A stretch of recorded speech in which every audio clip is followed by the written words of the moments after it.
Oui, je crois que c'est...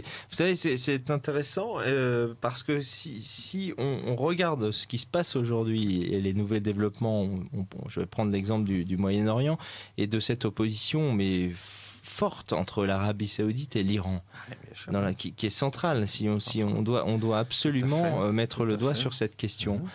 Moi, je pense qu'on comprend ce qui se passe aujourd'hui en Syrie, bien sûr, c'est l'expression de cette opposition forte entre l'Arabie Saoudite et l'Iran.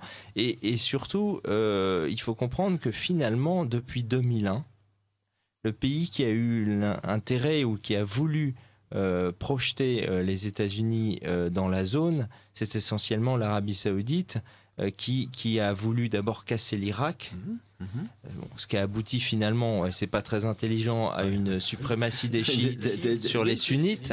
Donc l'Irak est devenu une zone d'influence de l'Iran. Oui, et rapproché bien sûr de l'Iran, parce que je rappelle qu'aujourd'hui en Syrie, ceux qui combattent aux côtés de Bachar al-Assad et de l'armée gouvernementale syrienne, ce sont bien sûr le Hezbollah libanais, mais ce sont aussi des éléments de chiites irakiens qui sont présents aussi aux côtés. Donc il y a cette grande coalition des partis alaouites et puis chiites, contre le fondamentalisme sunnite, parce qu'il faut appeler les choses par leur nom. Et on peut ajouter à cela les Alévis turcs, dont le loyalisme est un petit peu flageolant vis-à-vis d'Erdogan.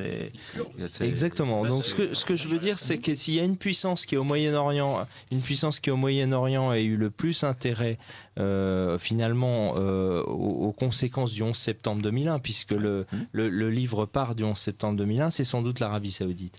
C'est sans doute du côté de la collusion entre l'Arabie Saoudite et certains éléments de ce que j'appelle l'État profond américain qu'il faudrait un jour s'interroger par rapport au 11 septembre.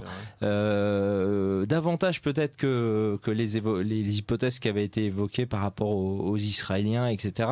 Je pense que les Israéliens ils sont coincés parce qu'ils ont deux ennemis finalement.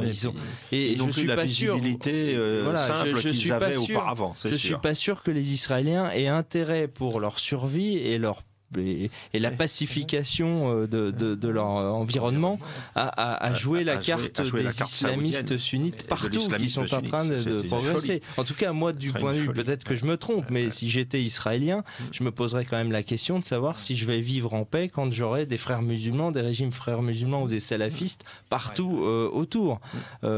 C'est quand même une question. Donc je pense qu'aujourd'hui, par contre, une des puissances qui sème le plus la guerre, et qui, n'oublions pas, qui a créé Al-Qaïda, c'est le renseignement saoudien qui finance la radicalisation du Caucase, des franges de la Russie, c'est le wahhabisme saoudien.